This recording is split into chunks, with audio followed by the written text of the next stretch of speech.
Assalamualaikum warahmatullahi wabarakatuh. Alhamdulillahirabbil alamin wassalatu wassalamu ala asrofil anbiya'i wal mursalin wa ala alihi wa sahbihi ajmain amma ba'du.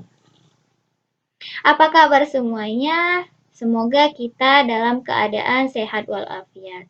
Amin amin ya rabbal alamin. Kali ini kita akan belajar mata pelajaran pendidikan agama Islam, materi beriman kepada kitab-kitab Allah Subhanahu wa taala. Sebelum kita memulai proses pembelajaran, maka kita ucapkan lafaz basmalah. Bismillahirrahmanirrahim. Beriman kepada kitab-kitab Allah, maka kita akan membahas yang pertama, yaitu maknanya apa. Makna dari beriman kepada kitab-kitab Allah. Kita bagi atas dua. Yang pertama, makna iman. Al-imanu huwa tasdiqum bil qalbi, qaulun bil lisani, wal amalu bil jawari. Yang artinya iman adalah meyakini dengan hati, diucapkan dengan lisan, dan dilaksanakan serta dibuktikan dengan amal perbuatan. Kemudian, makna beriman kepada kitab-kitab Allah adalah kita meyakini bahwa semua kitab-kitab Allah yang telah diturunkan kepada para nabi dan rasul itu memang benar adanya. Dan kita meyakini bahwa itu merupakan wahyu Allah kepada para rasul untuk disampaikan kepada umat manusia untuk dijadikan sebagai pedoman. Kitab-kitab Allah ada 4. Yang pertama, kitab Zabur yang diturunkan kepada Nabi Daud. Yang kedua, kitab Taurat yang diturunkan kepada Nabi Musa. Yang ketiga, kitab Injil yang diturunkan kepada Nabi Isa. Dan yang terakhir yaitu Al-Quran yang diturunkan kepada Nabi Muhammad SAW. Allahumma sholli wa sallim wa barik alaihi.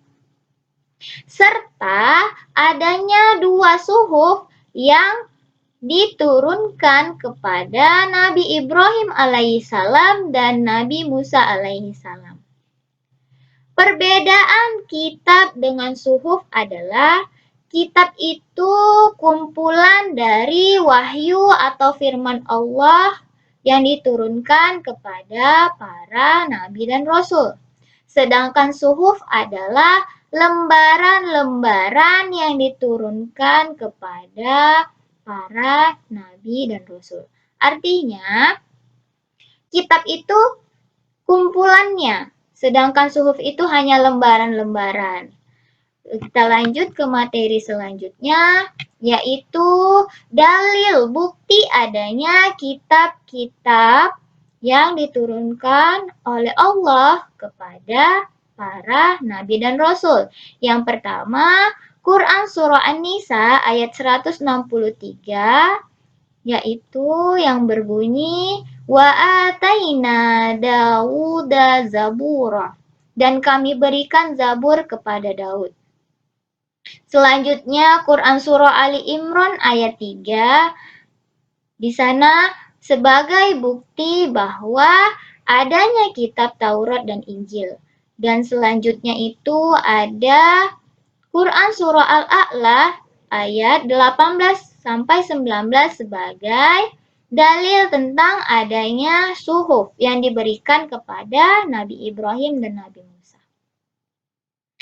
Perbedaan beriman kepada kitab sebelum Al-Quran dan beriman kepada Al-Quran tertera dalam Quran Surah Al-Baqarah ayat 4 yang berbunyi, A'udzu billahi minasyaitonir rajim. Bismillahirrahmanirrahim. Walladzina yu'minuna bima unzila ilaika wa ma unzila min qablika wa bil akhirati hum yuqinun.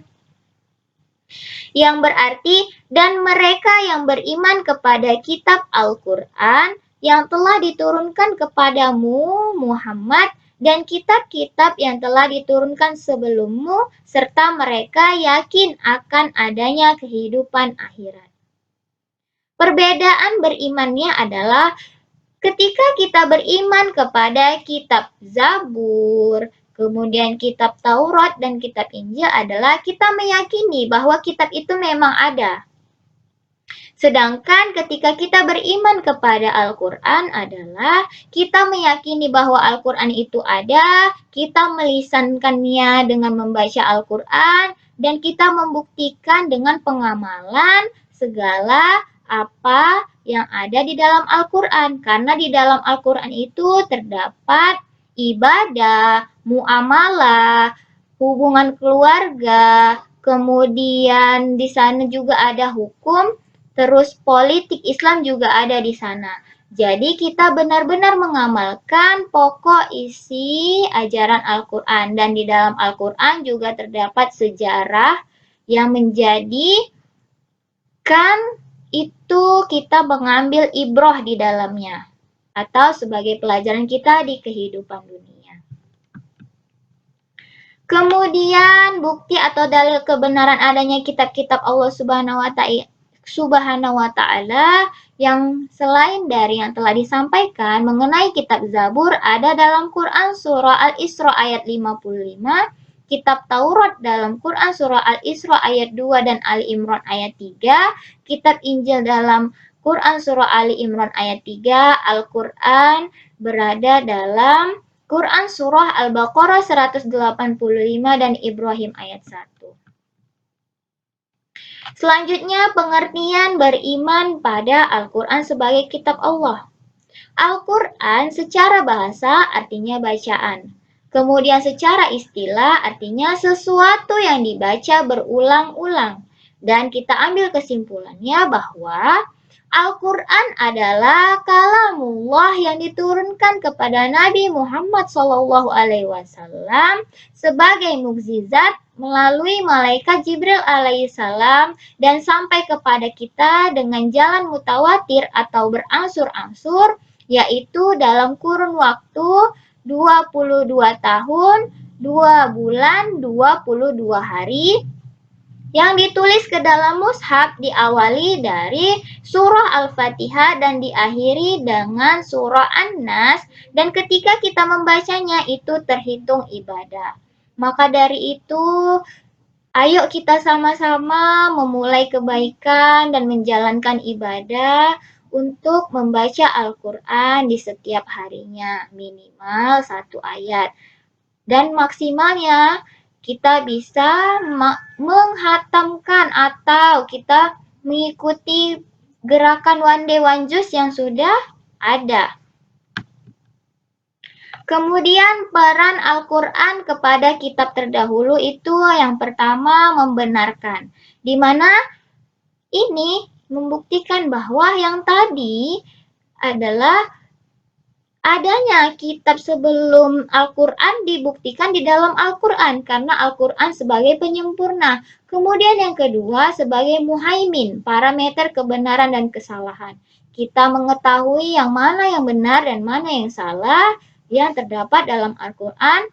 Kemudian sebagai penghapus, artinya ajaran yang ada di dalam kitab sebelumnya yang dia tidak sesuai dihapus di dalam Al-Quran karena Al-Quran yang menyempurnakan. Nama-nama Al-Quran itu yang pertama Alkitab, yang kedua Al-Furqan, yang ketiga Az-Zikir, yang keempat Al-Huda, yang kelima An-Nur, dan yang terakhir adalah Al-Bayyinah. Kemudian kelebihan Al-Quran dibandingkan dengan kitab suci lainnya itu yang pertama dari segi keaslian Al-Quran. Karena Al-Quran ini diturunkan oleh Allah dan Allah yang akan memeliharanya. Hal ini terdapat dalam Quran Surah Al-Hijr ayat 9. Kemudian dari segi isi Al-Quran. Pokok isi ajaran Al-Quran itu dalam beberapa hal. Yang pertama ibadah, di mana Al-Quran menjelaskan tentang ibadah-ibadah yang bisa. Selanjutnya, dari segi isi Al-Quran. Yang pertama dalam bidang ibadah. Di dalam Al-Quran dijelaskan bahwa ada ibadah yang bisa kita laksanakan seperti sholat, puasa, zakat, naik haji, dan ibadah-ibadah yang lainnya. Kemudian kita masuk ke dalam bidang akidah. Dalam bidang akidah ini terangkum dalam Quran Surah Al-Ikhlas ayat 1-4.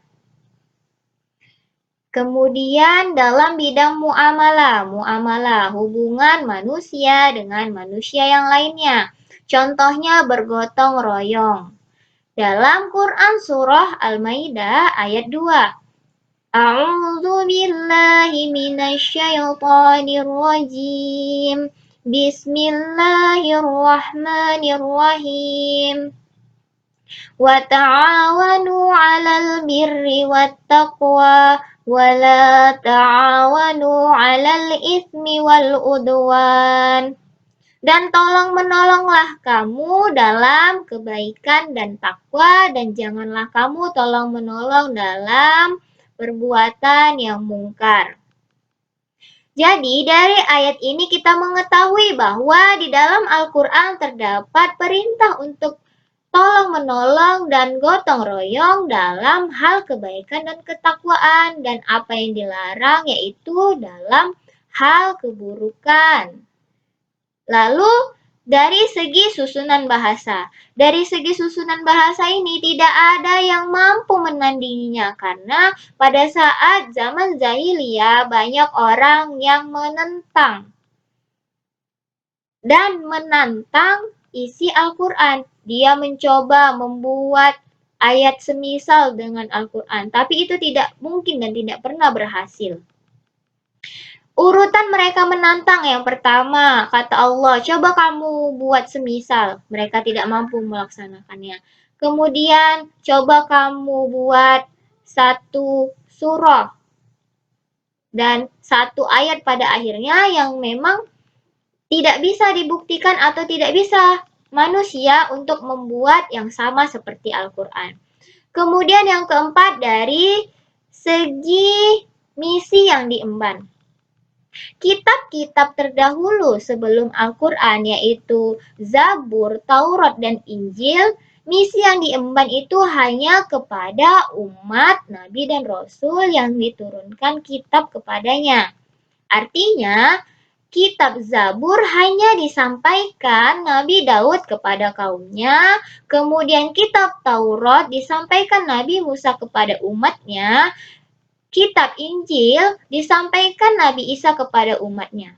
Sedangkan keistimewaan dan kelebihan Al-Quran itu adalah Al-Quran mengemban misi di mana Nabi Muhammad menyampaikan seluruh isi ajaran Al-Quran kepada semua umat manusia.